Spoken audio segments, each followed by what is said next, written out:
Bueno, esta materia es política y ciudadanía. Mi nombre es Ignacio Iglesias y vamos a ver principalmente el desarrollo o las principales corrientes de la política a lo largo de los siglos. Básicamente la materia se divide en algunas unidades. Primero tenemos que tener en cuenta quién es el sujeto de la política. Y el sujeto de la política, o sea, ¿qué quiere decir esto? El que hace política es el hombre. Es el hombre. Por lo tanto,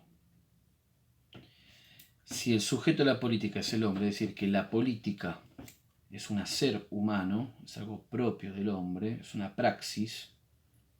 Praxis significa un hacer en este caso, es un hacer y toda acción depende justamente del sujeto que la produce.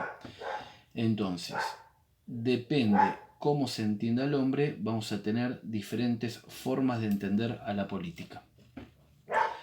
Básicamente, y a grosso modo, podemos decir que hay como tres grandes concepciones de la política. Tenemos la concepción clásica, la concepción entonces clásica de la política. ¿Qué queremos decir con la concepción clásica de la política?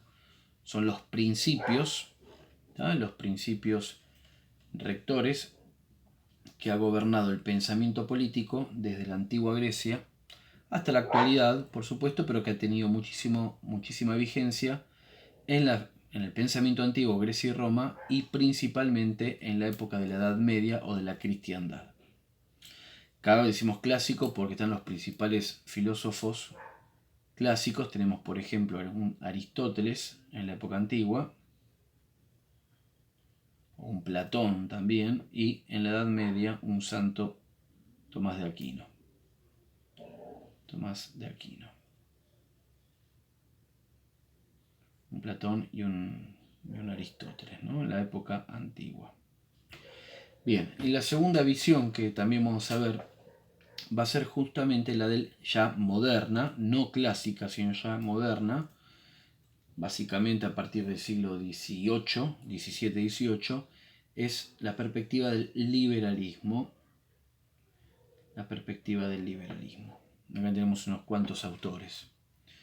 Y después tenemos también la otra vertiente, también moderna, es el socialismo.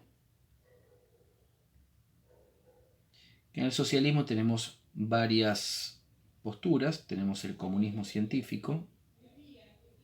Comunismo científico. Con un autor como Karl Marx. Tenemos también el nacionalsocialismo o el nazismo, también como se lo entiende. Tenemos también el fascismo italiano con Benito Mussolini. Bien.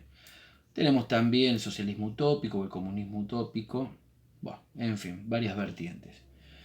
Estas tres grandes perspectivas de la política se van a ir desarrollando a lo largo del año. En la primera unidad tenemos que ver qué se entiende por hombre para después encarar a las diferentes perspectivas del pensamiento político. La perspectiva clásica de la política descansa en su principio en lo que es el concepto de derecho natural. Que esto lo vamos a ver en la unidad 2, derecho natural. Una vez terminada la unidad del hombre, que es la primera, ver un poco lo que es el hombre entendido de manera clásica. Vamos a seguir a Aristóteles en este sentido y un poco a Santo Tomás de Aquino. En la unidad 2 vamos a ver el derecho natural que va a tener su fundamento en esta perspectiva clásica del hombre, en la cual a partir del derecho natural y de la ley natural se va a sentar y se va a construir lo que va a ser justamente el pensamiento político clásico. Luego de esa unidad 2 pasamos a la unidad 3, ahí vamos a ver la concepción liberal, el tema del liberalismo, cómo surge, cuáles son las fuentes doctrinales que van a desembocar en el siglo XVIII en la perspectiva del liberalismo, cómo van a entender al hombre, a la cultura, al Estado, a la economía, a la religión, etc. Y después vamos a ver como una reacción contra el liberalismo, también una tendencia moderna, el socialismo. Una vez terminado esta explicación, vamos a pasar a otra unidad que va a ser ya los fundamentos, estrictamente hablando, no de la política, pero extendido a la noción de lo que es la sociedad política en general, el concepto de autoridad, el concepto de Estado, de soberanía, las formas de gobierno. Esos temas van a estar vistos desde la perspectiva de la política clásica, de las ideas de la política clásica, en perspectiva del liberalismo y en perspectiva del socialismo. Esto como una nota introductoria. Bien, esta es la primera parte de los videos. Ahora pasamos a empezar a hablar un poquito qué se entiende por hombre para después empezar a ver justamente la dimensión social y política del hombre.